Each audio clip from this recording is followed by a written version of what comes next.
who on the 25th of February trooped out en masse as committed citizens to participate in what all of us know as what I call existential election, believe that a new Nigeria is possible. And I said to them that a new Nigeria is possible, and we'll work for that new Nigeria that is possible. I remain committed to that new Nigeria. I know how they'll be feeling now because of the way the elections have come and gone. I look at people like Lady Jennifer Ifedi, who was stabbed but insisted on voting. And that gives me courage to believe that a new Nigeria is indeed possible. And there's so many other Nigerians. The election that we just witnessed have been conducted and results announced as programmed. It is a clear vision from electoral rules and guidelines as we were promised.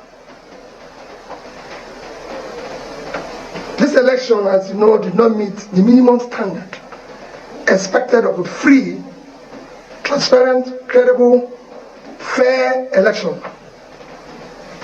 It will go down as one of the most controversial elections ever conducted in Nigeria. The good and hard-working people of Nigeria have again been robbed by our supposed leaders whom they trusted.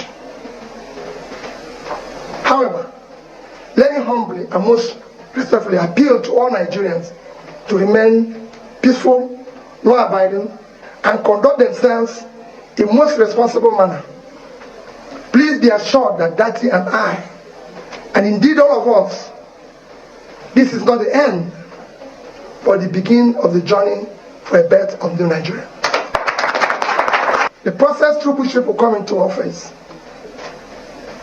is far more fundamental, more important than what they do thereafter. It is my belief, and I've maintained so consistent, that if you must answer His Excellency, the process through which you arrive to office must be excellent.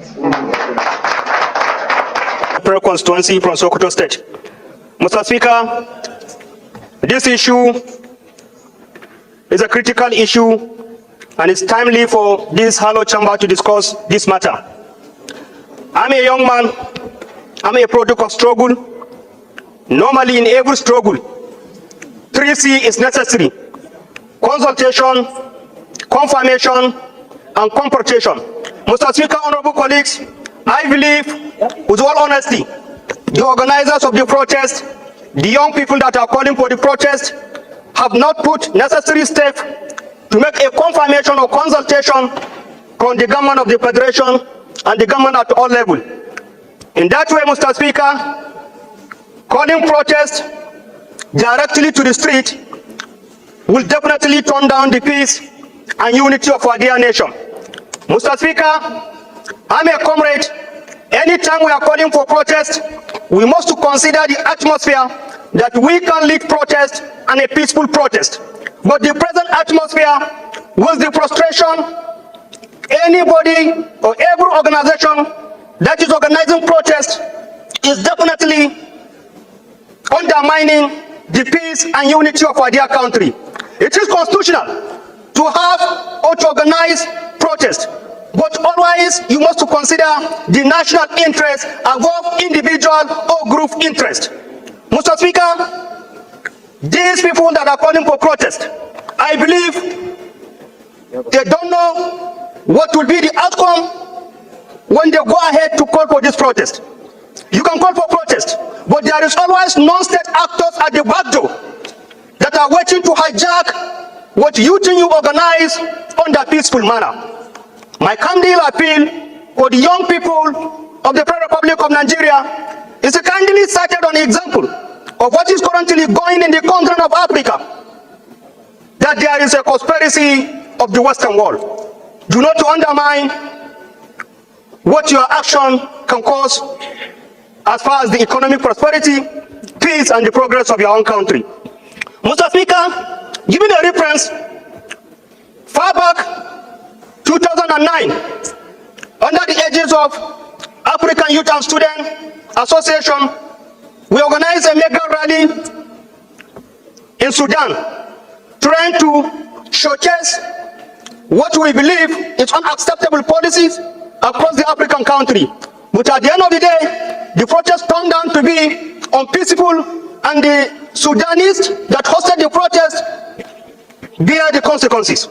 And now, the same issues is being championed in Kenya. The same issues has been championed in many African countries. Nigerian, always, the case is different.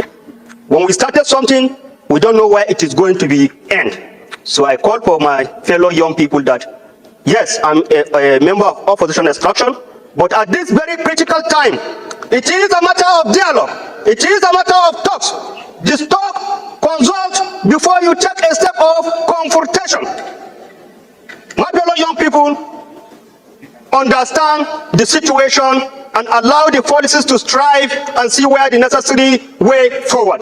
Mr. Speaker, on this note, I want to once more call on my fellow young people to please exercise one more patience to see where the policies direction of this present administration is heading to before making any further confrontation. Please consult, make confirmation before taking any further confrontation step. Thank you very much. See, you listen to that? These people, you guys are joking. Now joke, you guys did. I don't know why you guys are scared. Why is Onanuga always like this? Why are you talking rubbish? To me, it's just rubbish you're talking. You say Peter Obi is the one inciting this protest, right? What concerns Peter Obi with this matter? Why? This proves to me, or proves to Nigerian, that Peter Obi is most competent than Tinubu. Now, you listen to Peter Obi. Why are they always bringing in opposition to this matter? This is a critical matter. There is tension, there is problem in this country now. This is not matter of talking about opposition. This is a matter time for you to act, to do something fast, right? See, let me tell you something. If Peter Obi is the one fueling this protest, inciting this protest, calling people out to protest, Peter Obi would have called for protest when it matters most. The time it matters most, he would have called for protest. Being a peaceful man, a humble man, he was able to calm the youth down, that called them, cautioned them not to go for protest. At that time, they stole his mandate. The youth were, the anger were there. We were boiling. People were ready to jump on the street and protest.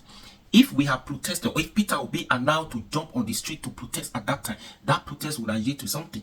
They would have given him back his stolen mandate. But being a humble man, he said no.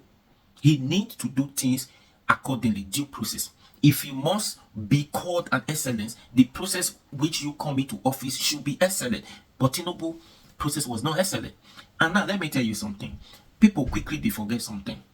I think 2014, 13, 15, like that. This Tinubu we say now and other APC member, they rose up, they stood and they protest against that young man, Jonathan. Including Wale Soyinka, which every one of us knew the story. They protested. They were all with their placard protesting against innocent man Jonathan.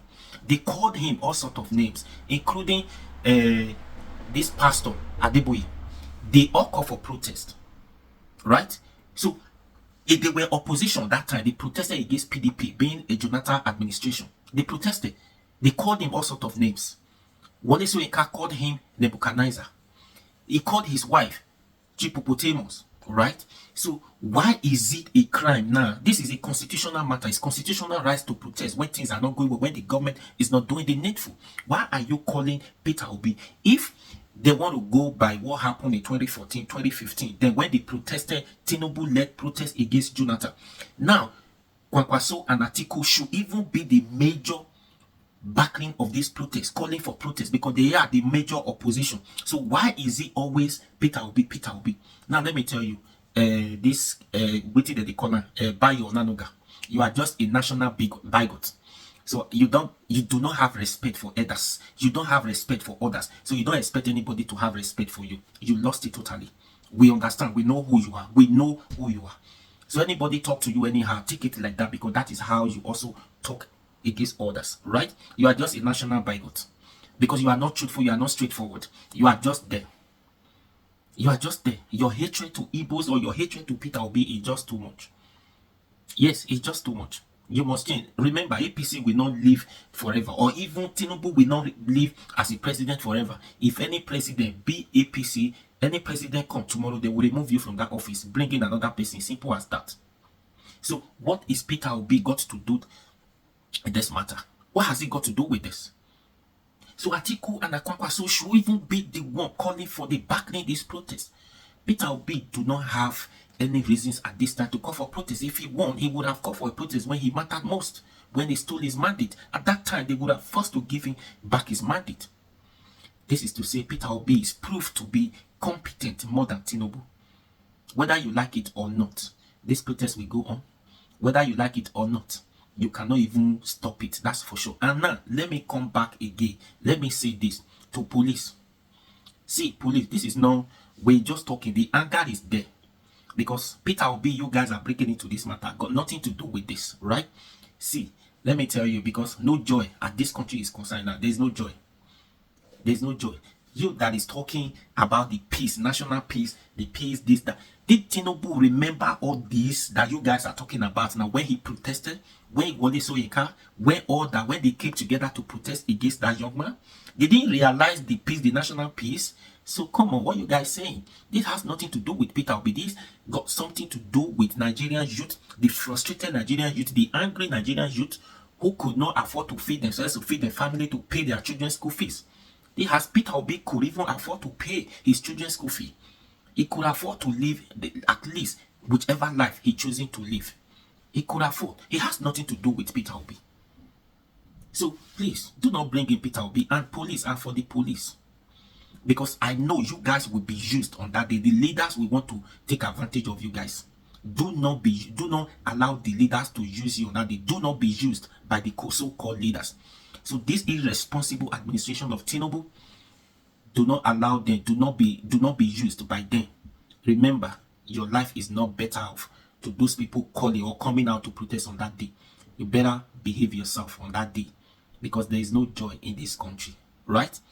If you buy anybody on that day, according to what they are, if you buy anybody, see, they mark you. If you choosing to remove your name on your uniform, no name on your uniform, so that you will not be quickly be identified, they'll mark your face, they'll take your photograph.